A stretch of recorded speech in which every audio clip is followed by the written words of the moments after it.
Good morning, good morning. And you can see with daylight savings time, it is still dark outside as it's 6:45 in the morning down here in Florida, but it is going to be another beautiful day. But look, there's so much to talk about. It was a crazy end of the week, and then it was a tense weekend as we wondered what was going to happen to Silicon Valley Bank.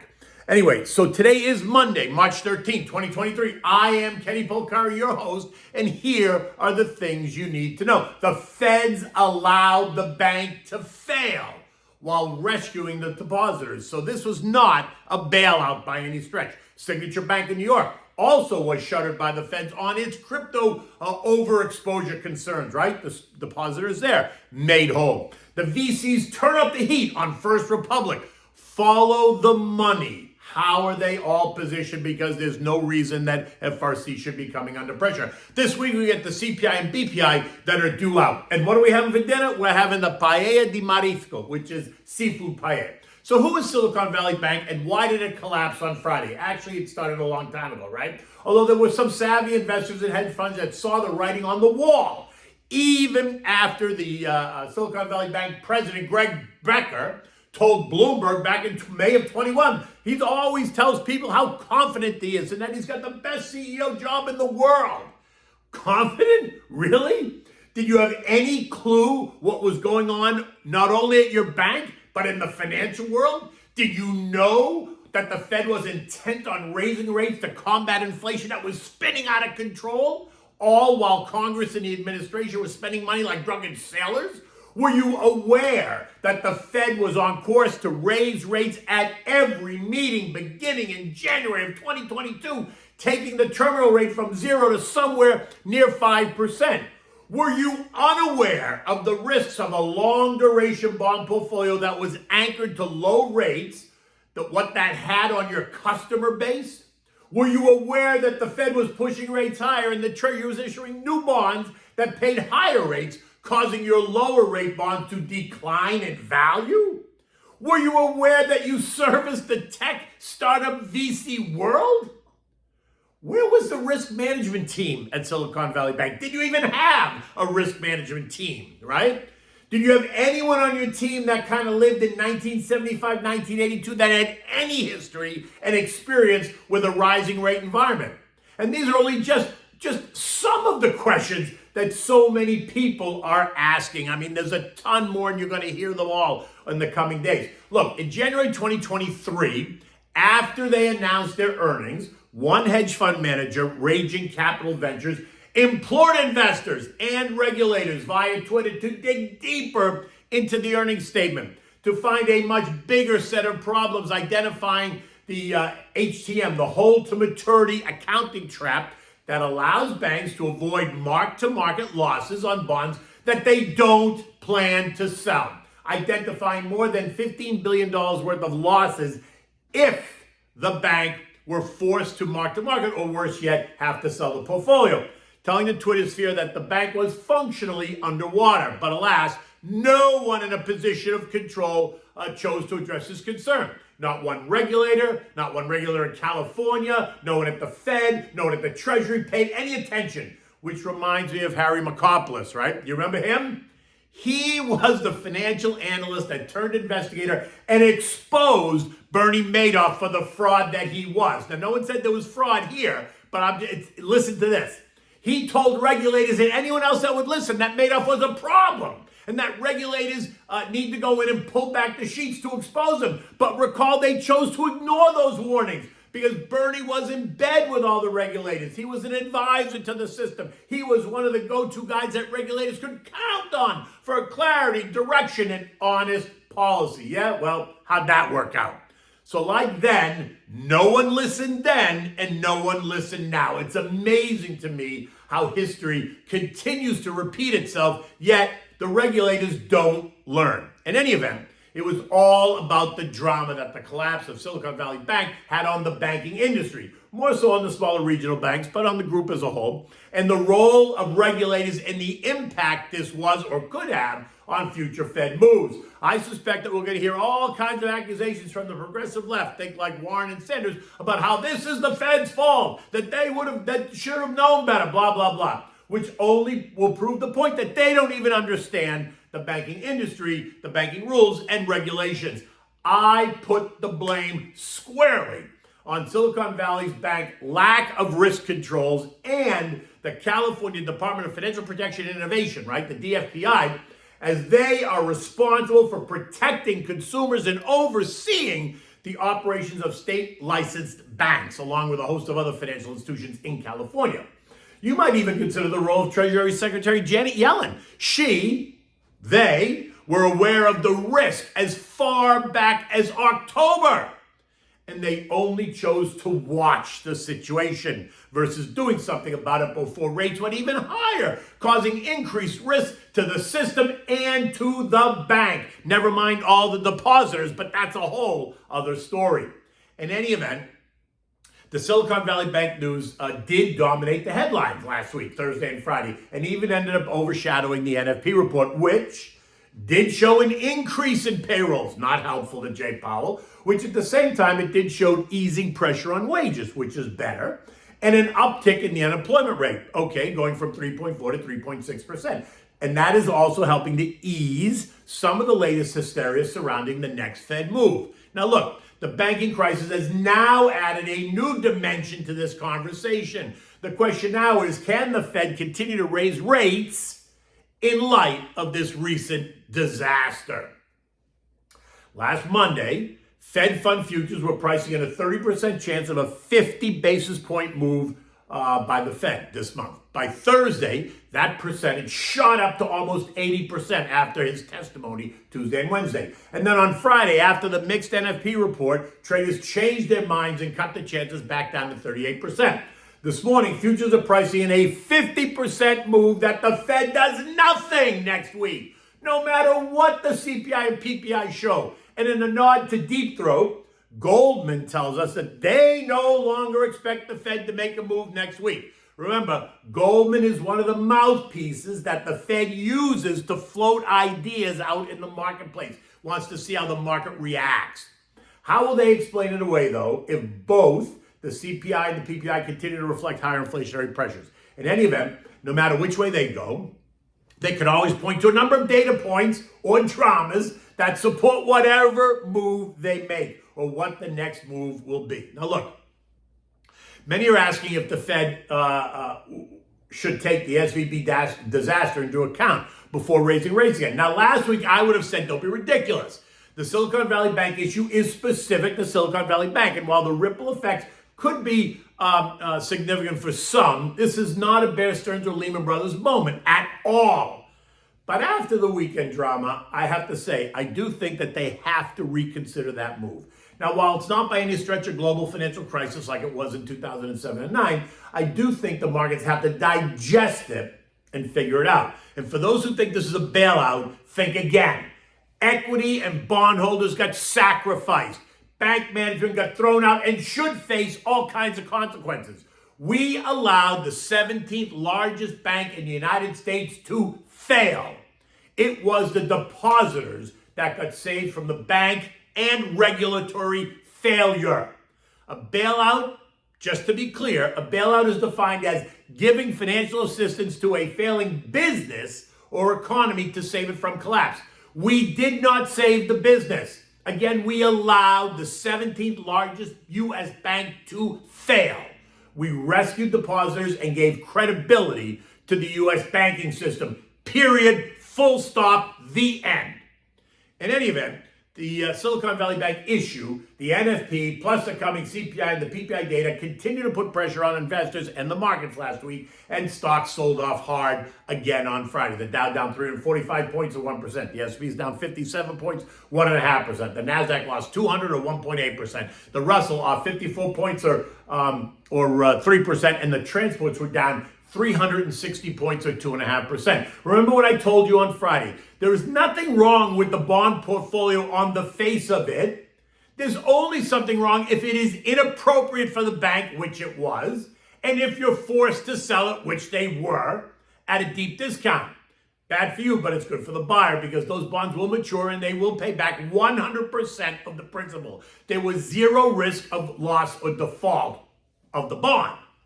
In my mind, it was the hysteria created by a handful of VCs that encouraged a run on the bank and a run on the banking system, coupled with poor long-term judgment on behalf of global risk management at the bank.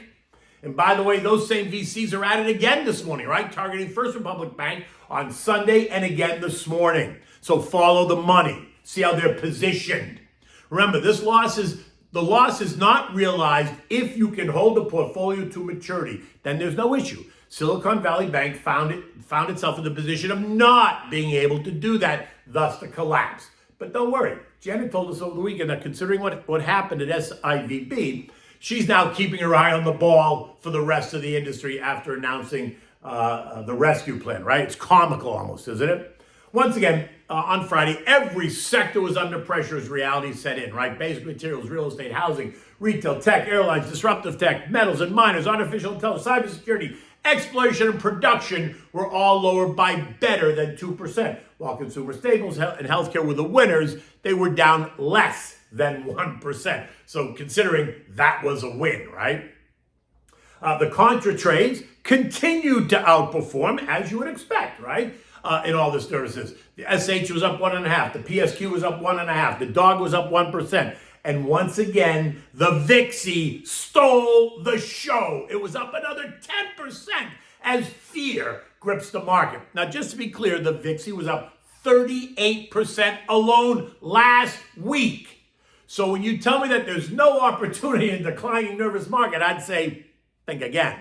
Now, there's going to be more macro data this week, right? Let's not kid ourselves. While there's only 2 real data points that anyone cares about, the depositor rescue conversation is going to suck the air out of the room for sure. So sit tight. Don't make emotional decisions. Tread lightly in the regional banking space, but no need to worry about any of the big money center banks. Think JP Morgan, Bank of America, Citibank, Wells Fargo. A pullback in the big names, the big money center bank names, is an opportunity for those that have a strong stomach. The regional names might continue to have some volatility, so I'd have to let that settle down now for a good 3 or 4 days. Oil under a bit of pressure as some tried to explain it away as nervousness over risk of a global financial contagion destroying demand. Whatever. West Texas is down $1.40 this morning at 75.30. Right now it remains in the $73.80 trading range. Gold shot higher on Friday, rising 38 points to end the day at 1872. And this morning it is up again on the back of that bank failure, right? Think the real safety trade, right? The flight to gold. Gold is up $26 now at $18.93. The dollar index, as expected, has sold off and is also giving some support to the precious metal. We are now above the trend line at 1882, so that will now act as support. So do I hear 1950 from anyone?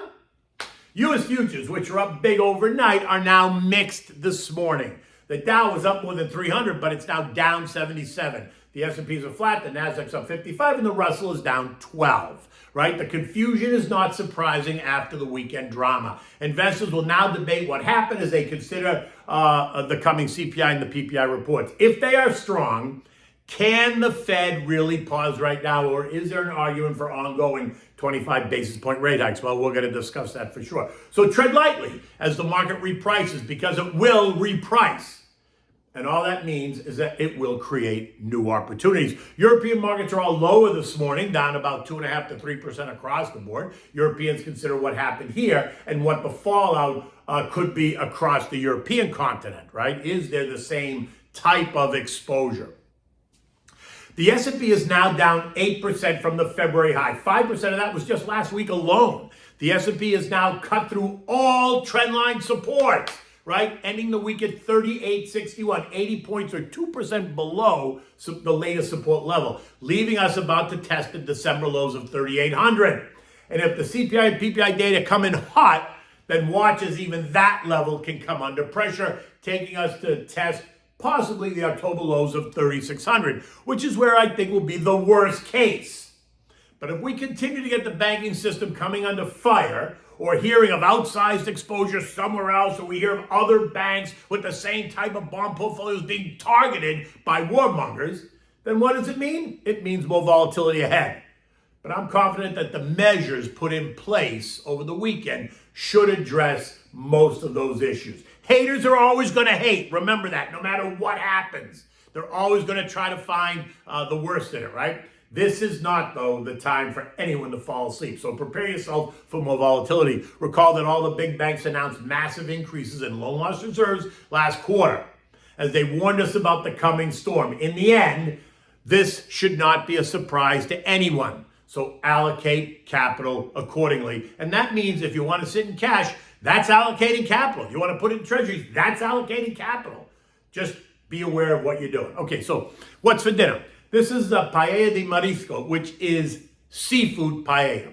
My wife made this on Saturday evening. You can see the picture of it on my Twitter at Kenny Polcari. It was absolutely delish. Now, what is it? It's an incredibly delicious rice dish that originated in Valencia, Spain. Valencia is the third largest city in Spain. It's located on the eastern part of the country. Paella was originally a peasant meal or a laborer's meal, as it's easy to make in large quantities to feed a lot of people, and it's just as good on day two. It was cooked over an open fire and eaten directly from the paella pan by the workers. Because seafood is rare in Valenciana, the dish was originally made with meats. Paella is also a source of pride of Valencia. Everyone lays claim to being the best paella cook in Valencia, and paella cooking contests are common in the region. The one we're having today, though, has got no meat in it. It's a seafood paella. So for this dish, you need the mussels, clams, the cleaned and deveined large shrimp. You need lobster tails, scallops. You need rice. You need saffron, olive oil, sofrito. You need white wine and salt and pepper. Also, you want to ask the fish guy for a bag of shrimp shells so you can make some stock with it, right? The sofrito is onions, garlic, tomatoes, red and green and yellow bell peppers, cilantro. You dice it all up, put it in the blender and puree it, and then just set it aside. That's like a seasoning that the Latin cooks use. Now, you want to bring a pot of water to a boil and then add the shrimp shells. Boil them to make a little bit of the stock, right? Just 10 minutes, then put that aside. In the paellera, which is the pan that you make the paella in, you want to put some olive oil, and then saute the sofrito, put it in there, just kind of mix it all around. Now you're going to add the shrimp stock and about 1 cup of dry white wine, nothing fruity. Piro Grillo Santa Margarita always works. Add in a half a tablespoon of salt and some pepper to taste. Add in the saffron just for the color. Now you're going to add in the clams and the mussels and saute it around until they open. 10 minutes or so. Discard any clam or mussel that does not open. In the event that you can't find saffron or bijol, just use 1 can of tomato paste because that will give it that red color, right?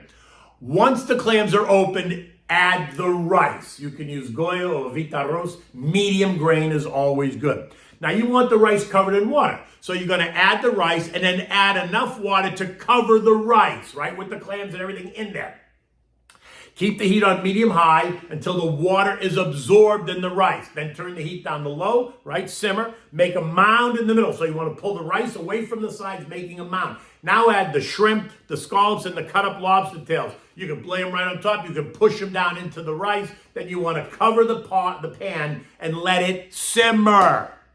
The paella is done when the rice is cooked. The total time for this should be about an hour and a half, right? 90 minutes or so. Set the outdoor table if you happen to live in the south. If you don't, wait till summertime up north, right? You want to light the candles. You want to put in some easy listening Spanish music. Maybe some Juan Luis Guerra, 440 is always good music for this dish, right? Enjoy this with the white wine, light the candles. While the day is long, the night is young. Look, it's still dark outside. I can't even believe that, right? In any event, it's going to be a very, very exciting day and week. Expect lots of commentary, people pulling it apart and dissecting and digesting the latest drama. In any event, until tomorrow, take good care.